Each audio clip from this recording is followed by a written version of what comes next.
Welcome to the place where we learn about and learn from the leaders in our field who are powering human creativity. I am Aaron Dworkin, and this is Arts Engines.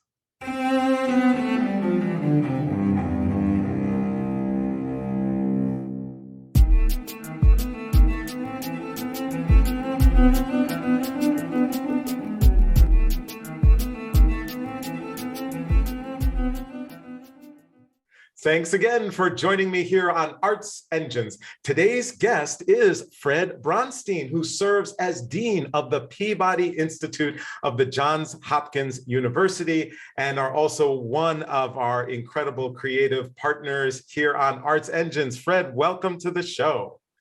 Hey, Aaron, great to be with you. Thanks for having me. And I should also, I think, share with our audience that I have a wonderful history with Peabody in that I originally went to Peabody Prep years ago in the early days of my violin playing. So this is particularly exciting for me to be able to talk with you because the institution has really been doing a lot of extraordinary work. And I think we could delve right into it, which is, this whole idea that a lot of, us and people in our industry are trying to figure out, which is, kind of who is a 21st century artist and how do we train them? How do we prepare them? And Peabody's really been at the front of that. And I thought I'd just start off by what kind of general sense do you have about that? And what are there any key aspects that you feel need to be involved when we're kind of rethinking how we're preparing artists in the 21st century? Look, I mean, this is actually a subject which is near and dear to my heart.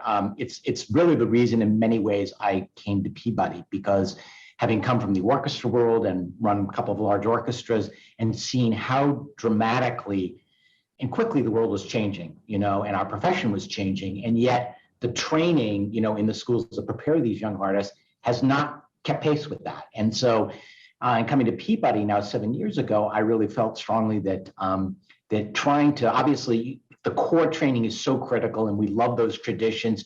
And there's no shortcut to becoming a wonderful violin player, pianist, or singer. You have to do all of that core work. And we do all of that, of course, at Peabody.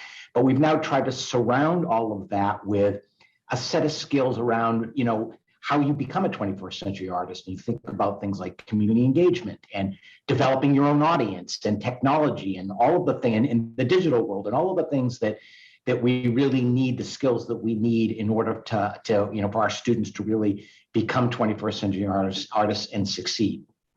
Yeah, absolutely. So one of the things I'm curious of is, there are those who are really trying to build this work who see the value of all of these things that surround that core training, as you mentioned.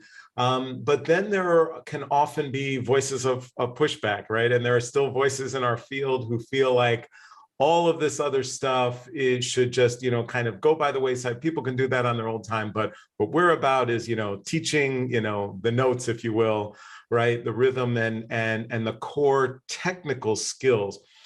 How do you respond to that? And how do you build, this strong suite of educational opportunities while addressing the concerns of that, group within our field?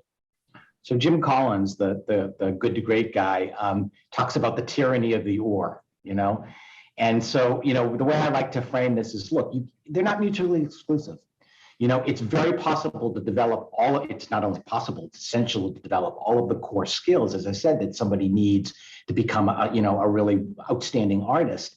And yet, in order to take those skills and translate them to the world that exists today, it's not the same world as, forget 100 years ago. I mean, it's not the same world as 20 years ago or 30 years ago. And so I think that it is, while often people have to be convinced about this, it's true. And some people are a little bit more sort of forward thinking in this than others, I think. And musicians are, we're all trained to think in a very kind of structured, in a sense, siloed way, right? And very focused. And that's one of the great gifts and I would say strengths of musicians, is they had that kind of singular focus, right? And you don't want to give that up and you don't want to change that. But it's possible, I think, to expand, and I think to get people to see the value of developing these other skills. And again, for me, coming from the professional world and working at a fairly high level in the professional world, I just saw this firsthand and realized that so many people were coming into my orchestras and every orchestra unprepared for the kinds of things that people need to increasingly do in their work as orchestra members, like they're doing in Detroit or in my orchestra, my old orchestra in St. Louis or Dallas and institutions around the country. And yet we don't train people for this. And so I think we're trying here to really take that seriously. Awesome, awesome. And are there any kind of examples or kind of cornerstones? So I think one of the things you developed was this kind of breakthrough curriculum a number of years ago, I think back in 2017. And is there any kind of cornerstones of that or anything that, some of our audience might be like, oh, we should take that into account or think about that here at our own institution? Sure. I mean, I'll give you actually two examples of it. First of all, the curriculum is a suite of 3 courses that everybody takes. It is not, it's not a choice. You have to take it as a undergraduate or a master's student.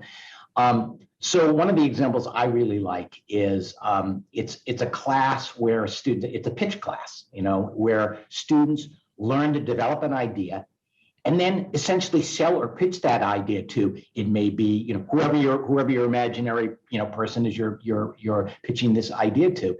It may be a funder. It may be a corporation. It may be, a potential board member.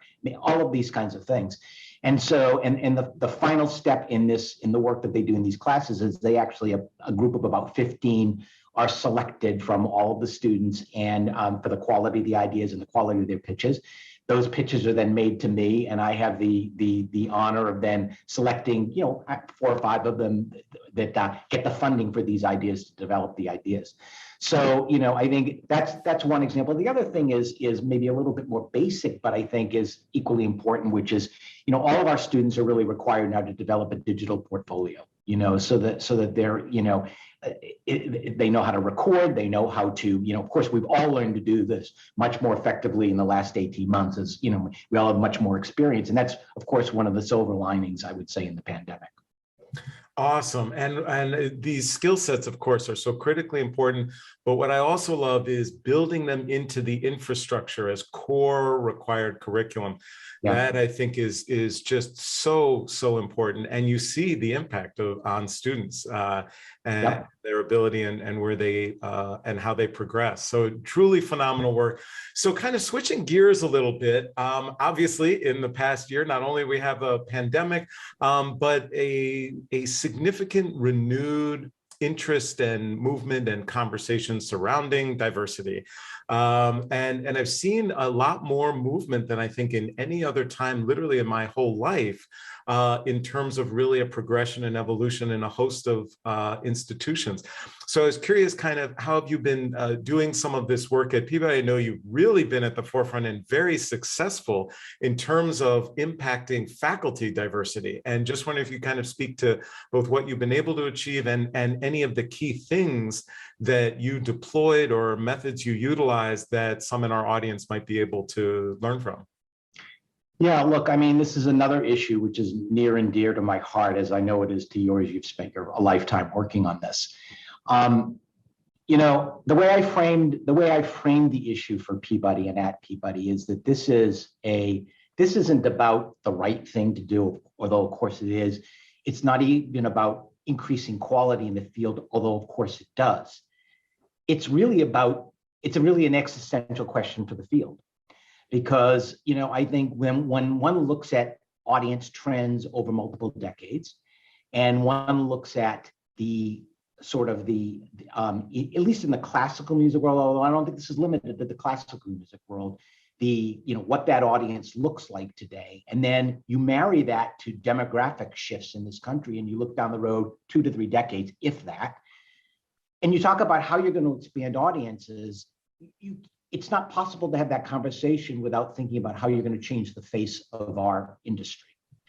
And so, and for me also, again, having come from the orchestra world, the place that this change has to start is in the institutions that are training, not just the conservatories, but before that, as even younger, that are training artists. And so, so we've focused on two important areas: faculty, diversifying the faculty, and diversifying our student population. And in terms of faculty, look, I mean, as you know, it's in faculty searches that are done, you have to be very intentional. You have to be, I've sent searches back that I felt didn't develop, deeply enough the pools.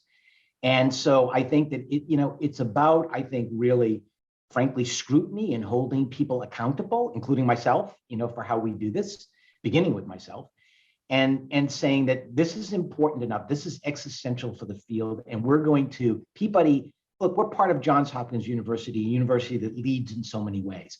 We want to be a leader in this. We think it's important to be a leader in this, as in leading curriculum change as well. And so, diversity is faculty diversity. Yeah, we've moved the needle from about, I want to say 4 or 5% to now 14% of our faculty are Black or brown faculty members. And we want to keep doing that work. And phenomenal for the field, in that I think it's potentially double even really what the averages are across all. That's correct. It's 2 to 3 times the size of what it is approximately. You average our, the major music schools. And then also on the student side, we have increased from single digits to our underrepresented population is now about 18% this year. And so, and that is also a very significant change for us, and puts us, I'm pretty sure, based on statistics I've seen, pretty much at the top end of our field. And again, we're not where we want to be. We want to keep doing this work. But again, we've been very intentional. And I'll just give you an example. We have got a great admissions team that has developed partnerships with organizations like Sphinx, but also with all of the major performing arts, magnet high schools, in urban areas around this country that have wonderful talent in them, and recruiting with scholarships from those schools. And a lot of our diversity has come in that way. And so now the interesting question, and the thing that, of course, you struggle with, and we're working through all of this now, is it's one thing to bring people into the culture, into your school, right? It's another thing to create a culture where everybody feels welcome and everybody feels comfortable. And I like to describe, Peabody as kind of a little hothouse of the world, a little microcosm. We've got all people from all over, and it is developing a culture where people feel like they can be comfortable is, that's not easy, actually. And you're doing it in the context of, real challenges in our national climate, of course, and in our own city here in Baltimore. And so, we take this work really seriously, and are doing a lot of work around the culture to make sure that, of course, a school like ours, I like to be very transparent with people, as in most major music schools, don't have good histories around these issues. And so, again, being really honest about that and taking that seriously and confronting it head on, I think is really important. And we've tried to do that. So, so I am proud of the work that we're doing in that area. But again, I see it as essential for the field, really. Yeah, no, absolutely. And I think that both the honesty in terms of the past, but then that authenticity moving forward, that obviously holds, the integrity of our art form and education, but really understands, as you so well put, the importance of these things, not just because it's the right thing to do, but also because it is critically important for our art form. And I have to say also here, Aaron, you and Afa, and you all have obviously led the way in this, and I think long before institutions were doing this, and I so we're all building on that work, and I just want to say that. Oh, thank you, thank you, thank you. And so unfortunately, we are just about out of time, but I always like to ask of all of our guests, right? You have been in all of these leadership roles, the orchestra world and world of higher ed, and this work that we've even been talking about in terms of preparing 21st century musicians and artists, and the issues surrounding diversity. There's got to be some tough days. There's got to be some times when challenges seem, insurmountable, and a lot of people watch our show to kind of get that kernel of approach or best practice that some of our leaders that we bring on the show have, and that are really end up being very relevant to some of our audience. So I'm curious, what do you do on those toughest of days, or when challenges are great? How do you draw upon inspiration and or strength in the toughest of times?